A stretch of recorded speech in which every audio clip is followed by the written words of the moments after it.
Francisco Ponce, él es analista económico, está con nosotros y le agradezco también con el auditorio de Mega Noticias MX. Y Francisco, bueno, estamos hablando del tema de las remesas a propósito de que ha cobrado gran relevancia en los últimos tiempos con cifras históricas que han estado llegando a México. Por otra parte, también discursos de gobierno que hablan sobre como si fuera un logro de la administración pública, que pues, en realidad no es así, en realidad es de nuestros paisanos, y que analizar, a ver, ¿de dónde están saliendo la gran mayoría de estas remesas? ¿Hacia dónde llegan y por qué es este fenómeno de un lado al otro? Buenas tardes, bienvenido. ¿Qué tal? Muchas gracias por la invitación y con todo gusto comienzo. Me gustaría primeramente definir qué son las remesas. Es un documento por el que damos a la orden al banco para que gestione el cobro o pago de un conjunto de compraventas realizadas. Y son enviadas por medio de un código único, el cual sirve para la clave para poder retirar dinero en los diferentes bancos o tiendas del sistema, y el código viene acompañado con los datos del beneficiario. Ahora bien, el artículo 93 de la Ley de Impuestos sobre la Renta indica si pagan impuestos o no las remesas, hasta cierto monto, que es por medio de 190,000 pesos anuales. A partir de ese excedente es cuando empiezan a pagar impuesto. Que quede muy claro, no son donativos, ¿ok? Porque luego a veces hay esa confusión. El envío de las remesas les pueden mandar en diferentes partes, tiendas de conveniencia como, no sé si puedo decir, Tumbres, Oxxo, Farmacia Guadalajara, Western Union, MoneyGram, entre otros más que existen, para que de alguna manera la gente, a través de la que recibe remesas, puedan ir y cobrar sus pesos que le manda su gente que está en Estados Unidos. ¿De dónde parten y a dónde llegan las remesas en México? Estados Unidos de América es el país de origen con el 95.4% de las remesas que llegan a México, seguido por Canadá con el 1.1% del total de las remesas. La mayoría se envía por transferencias electrónicas, 97.8 y 74.7 se paga en México, por medio de instituciones no bancarias, como hace rato lo comentaba. En 2016, el total de remesas que recibió México en Estados Unidos, casi la mitad, provino de los estados California, Texas, Illinois, Nueva York, Florida, Chicago, Cleveland y Georgia. Michoacán es la entidad que recibe más remesas. Desde el 2003, Michoacán se ha mantenido como el estado que recibe más remesas en México.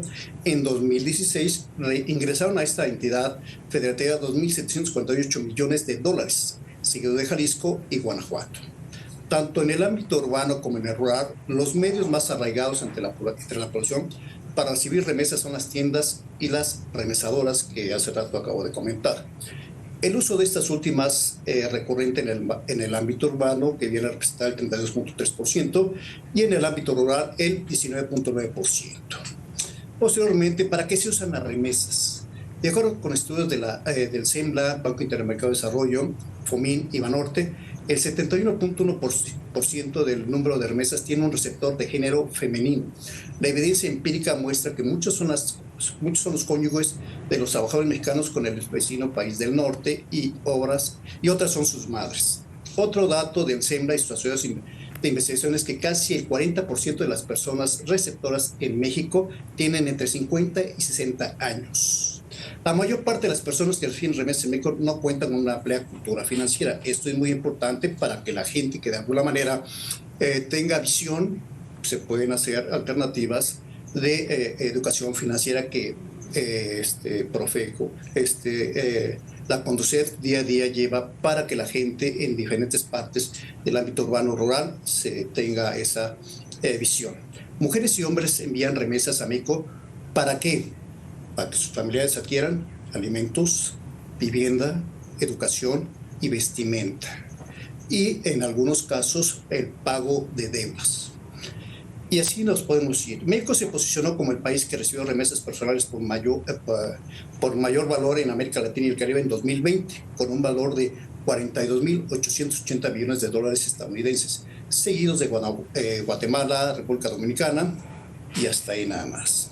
Posteriormente, en años recientes, el ingreso por remesas como porcentaje del Producto Interno Bruto, que es el PIB en México, han ido en aumento. Se estimó que en 2021 las remesas recibidas fueron equiparadas al 4% del Producto Interno Bruto del país. Esto equivale a un aumento de 2.3 puntos porcentuales en comparación con 2003. Monto total de remesas hacia el año 2022 De ahí se la estimó. relevancia tan fundamental que tienen las remesas en nuestro país, Francisco. Déjame, sobre todo este panorama, este contexto que nos has dado de manera muy puntual, de dónde sale, a dónde llega, en qué es ocupado, el tipo de población al cual es ocupado. Y justamente esta palabra que señalabas, el gran porcentaje o un porcentaje importante de esas personas que reciben estas remesas no tienen cultura financiera. ¿Y por qué me quiero enfocar en esto? Porque la semana pasada el presidente decía que no se ha llegado a una crisis de consumo precisamente o gracias a la llegada de remesas. Esto es así teniendo en cuenta que las personas que lo reciben no tienen una cultura financiera, es decir, lo que les llega, les gastan. Quiero entender que es así. Sí, efectivamente. Aquí me gustaría comentar algo importante. Hoy por hoy habíamos comentado hacia dónde lo ocupan, pero puedo comentar ahorita en este momento que como académico que soy, he visto que varios jóvenes que tienen este impacto obtienen de alguna manera sus actividades, estudian y trabajan en el ámbito familiar, en sus tierras, en sus hectáreas, están enfocándose ya a hacer agricultura, agroindustrias de agricultura protegida, mismo que de alguna manera viene a coadyuvar al gasto familiar y que de alguna manera viene a coadyuvar hacia las remesas, pero de manera del PNB, Producto Nacional Bruto, que es hecho aquí en México, ya no necesariamente de lo externo. Eso es lo importante que los jóvenes están volteando a ver, a hacer proyectos sustentables hacia México y que de alguna manera no son contaminantes, al contrario, viene a favorecer a todo lo que es la economía del medio ambiente. Eso es muy importante aclarar y que de alguna forma, pues yo puedo comentar que el impacto de las remesas reflejan la solidaridad de los trabajadores en el exterior para con sus familias en México. Sin embargo, difícilmente pueden constituirse en un motor de despegue económico, como lo decías en estos momentos. Posteriormente, a partir del brote de la pandemia de COVID-19, los ingresos en dólares por remesas en México han acentuado su tendencia ascendente observada desde hace más de una década. Además de la contracción económica mundial durante 2020, las remesas continuaron expandiéndose en contraste con la caída registrada durante la crisis global del 2008-2009. Las remesas reflejan la solidaridad de los trabajadores en el exterior para con sus familias en México. Los ingresos provienen primordialmente de Estados Unidos y en proporciones muy bajas de Canadá y otras naciones que también pueden mencionarse. Por ello, un determinante fundamental ha sido el nivel de empleo estadounidense, cuyas fluctuaciones han tenido que reflejarse en la dinámica de las remesas, obviamente, y por eso ha habido incremento.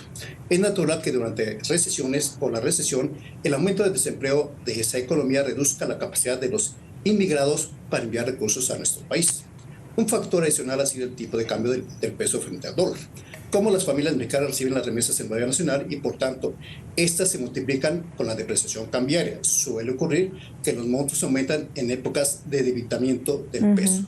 Los paquetes, lo que hace rato comentabas, por eso quería leer este párrafo.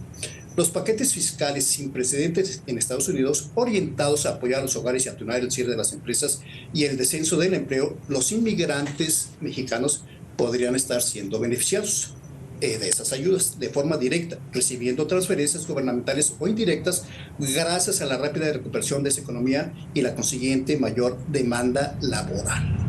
El gobierno de México ha celebrado el auge de las remesas como si fuera su éxito. Si bien los factores relatados son de índole principalmente externa, un elemento adicional podría provenir de la situación económica adversa del país, la cual ha sido en gran medida resultado de la ausencia de políticas adecuadas para manejar la crisis, es la macroeconomía. En ese sentido, la administración podría estar contribuyendo a la atracción de las remesas para que de esta forma la gente sepa y tenga una educación financiera para saber invertir de manera favorable. Sin embargo, las remesas difícilmente pueden Sí, constituirse justamente en un a eso motor de me refería, ¿no? A que reciben las remesas, las gastan y no invierten. Es decir, no se manda exactamente algo que pudiera llegar a generarles después, sino simplemente, de alguna forma, es como para sobrevivir el día a día. ¿Qué hacer, Francisco, para que esto cambie, para que esto pudiera ser diferente? Hablábamos hace unos momentos de que los principales factores para que la gente se vaya del país, uno es el económico, no encuentran empleo, no encuentran calidad de vida, y el otro pues es la inseguridad que impera también en sus localidades. Aquí yo considero que lo que debe hacer es la atracción de inversiones.